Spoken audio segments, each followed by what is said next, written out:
Hello guys, welcome to my channel. তো আজ আমি কাঁচা কলার বড়া বানাবো। তো এখানে দুটো কাঁচা কলা নিয়েছি, কেটে নিয়েছি ভালো করে, আর এগুলো আমি হলুদ জলে ভিজিয়ে দিয়ে দেবো। তো এখানে আমি জলে হলুদ মিশিয়ে দিলাম। এবার এগুলো আমি দিয়ে দিচ্ছি। আর যারা যারা আমার পেজটাকে সাবস্ক্রাইব করনি তাদের বলছি অবশ্যই আমার চ্যানেলটাকে সাবস্ক্রাইব করে দিও।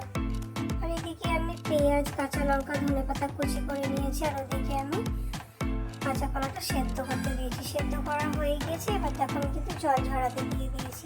আমার জল ঝরানো প্রায় হয়েই গেছে। তো এগুলো আমি পাত্রে ঢেলে নিচ্ছি। আর আমার একটা ডিম লাগবে, তাই আমি ফ্রিজ থেকে একটা ডিম বার করে নিলাম। তো দেখো এগুলো কিন্তু আমি হাতে ম্যাশ করে নিচ্ছি।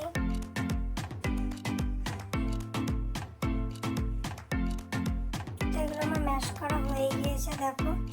এবার আমি দিয়ে দিলাম লবণ, দিয়ে দিচ্ছি এখানে লঙ্কা গুঁড়ো, এবার দিয়ে দিচ্ছি হলুদের গুঁড়ো, আর দিয়ে দিচ্ছি জিরে গুঁড়ো। এর উপরে দিয়ে দিলাম বেসন। তোমরা তোমাদের পরিমাণ অনুযায়ী দিয়ে দেবে। সামান্য আদা রসুন পেস্ট লাগবে। আর যেগুলো আমি কেটে রেখেছিলাম এগুলো সব দিয়ে দিলাম। এবার হাতের সাহায্যে ভালো করে মেখে নিতে হবে। তো দেখো আমার খুব সুন্দর করে মাখানো হয়ে গিয়েছে। এবার আমি এতে একটা ডিম দিয়ে দিচ্ছি।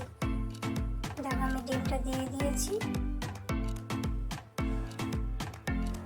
তো ডিম দেওয়ার পরে আমার মাখানো হয়ে গিয়েছে। আর এখানে আমি সামান্য তেল ইউজ করেছি, যা গরম পড়েছে যাতে শরীর খারাপ না হয়।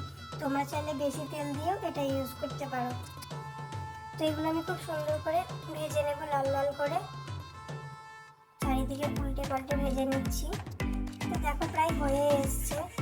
তো ওগুলো আমার হয়ে গিয়েছে। এই দেখো আমি কিন্তু তুলে নিচ্ছি, এগুলো সব সুন্দর করে তুলে নিচ্ছি। তারপরে এই দেখো ডেকোরেশন করে একদম নিয়ে চলে এলাম ফাইনাল লুক। তো এটা খেতে কিন্তু খুব সুন্দর হয়েছিল। তোমরা একবার বাড়িতে ট্রাই করতে পারো এরকম করে। আমার তো খুব ভালো লেগেছে, তোমরাও একবার ট্রাই করে দেখতে পারো। তো আজকের ভিডিওটা এই পর্যন্ত। দেখা হবে নেক্সট ভিডিওতে। ভালো লাগলে অবশ্যই লাইক এবং কমেন্ট করে দিও।